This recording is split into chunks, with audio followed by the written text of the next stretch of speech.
उत्तराखंड के जंगलों में एक बहुत ही मशहूर चिड़िया रहती है जिसका नाम है भिनकानू। और आज हम उसी की एक फोक टेल है जो कि बहुत फेमस है गाँव में। उत्तराखंड के कुमाऊं गढ़वाल के गांव में ये फोक टेल आमतौर पर दादी नानी बच्चों को सुनाती है। तो आज हम वही सुनेंगे।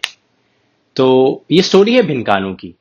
जंगल में भिनकानू बहुत समय से रह रही होती है। और पास ही के गांव में, जंगल से लगा हुआ गांव है, वहां पर एक भैंसा रहता है जिसका नाम है पावन।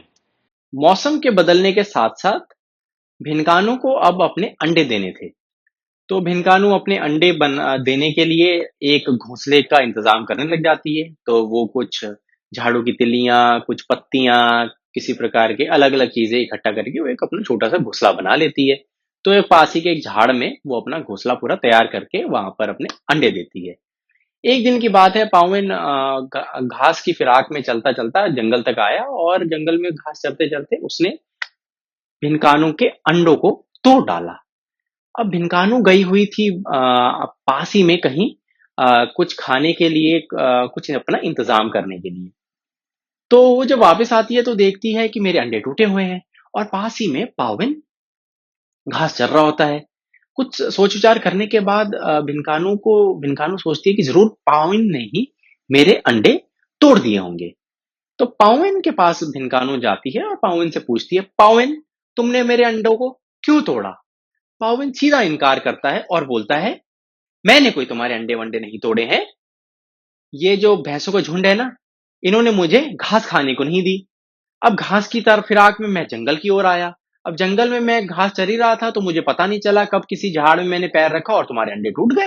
अब मेरी कोई गलती थोड़ी हुई है।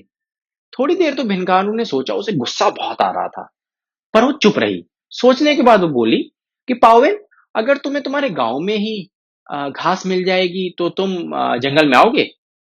मुझे क्या जंगल में आने की जरूरत है? इतना बड़ा जंगल, थक जाता हूं यहां पर आकर मैं। मुझे गांव में घास मिल जाएगी तो जंगल में मैं खाक करने आऊंगा? मैं तो गांव में ही रहूंगा।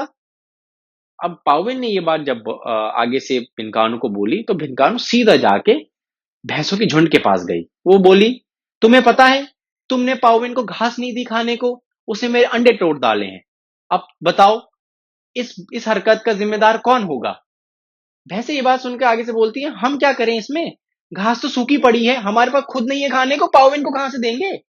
ये बात सुन के भिनकानू सीधा जाके घास के पास जाती है और घास से बोलती है, तुम क्योंकि सूखी हुई हो ना, इसकी वजह से भैंसों की झुंड ने पावेन को घास नहीं दी। अब पावेन को घास नहीं मिली तो वो जंगल में घास चरने आया और उसने मेरे अंडे तोड़ डाले हैं। अब बताओ, इसका जिम्मेदार कौन है? ये बात सुन के घास आगे से बोलती है, मेरे बस में क्या है? मैं तो खुद बरसात का इंतजार कर रही हूं, बरसात हो ही नहीं रही है, तो मैं तो सूखी गई। मैं तो खुद परेशान हूं। यह बात सुनकर भिनकानू सीधा आसमान में जाती है और इंद्र देवता को ढूंढकर उनसे शिकायत करती है, क्योंकि आपने बरसात नहीं करी, इसकी वजह से देखो मेरे अंडे टूट गए हैं। पाविन जंगल आया घास की तलाश में और जिसकी वजह से अंडे टूट गए हैं। अब बताओ, इसका जिम्मेदार कौन है? सारी बात सुनने के बाद इंद्र देवता ने आगे से दोहराया, बेटा, मैं क्या कर सकता हूं? बरसात तो तभी होगी ना जब मेंढक टर टर करके आवाज निकालेंगे। मैं तो तभी बरसात कर सकता हूँ। अब ये बात सुन के भिनकानू सीधा जाके मेंढकों के पास जाती है और मेंढकों से पूछती है, अरे भाई, तुम टर टर क्यों नहीं कर रहे हो? तुमने टर टर नहीं करी जिसकी वजह से बरसात नहीं हुई, बरसात ना होने की वजह से घास सूखी रह गई, घास सूखी होने की वजह से भैंसों के झुंड ने पावेन को घास नहीं दी, जिसने जंगल में आके घास चरना चाहा तो उसने मेरे अंडे तोड़ डाले। अब बताओ, इसके जिम्मेदार कौन है? मेंढक ने सारी बात सुनी और आगे से बोले, टर टर, हमारी क्या गलती है? हमारी तो पीठ खुद सूखी है, हम तो खुद परेशान है, हम क्या कर सकते हैं इसमें? ये बात सुन के भिनकानू ने कहा, अच्छा। तो वो पड़ोस की नदी में जाती है। भिनकानू पानी भरकर सीधा मेंढकों की पीठ पर डालती है और उनकी पीठ गीली हो जाती है। अब पीठ गीली हुई तो मेंढकों ने बोला, टर टर। अब टर टर की आवाज आई तो होने लगी बरसात। बरसात होने लगी तो घास हो गई हरी।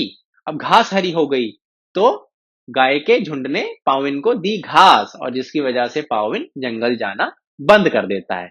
और वैसे ही भिनकानू के अंडे टूटने बच जाते हैं।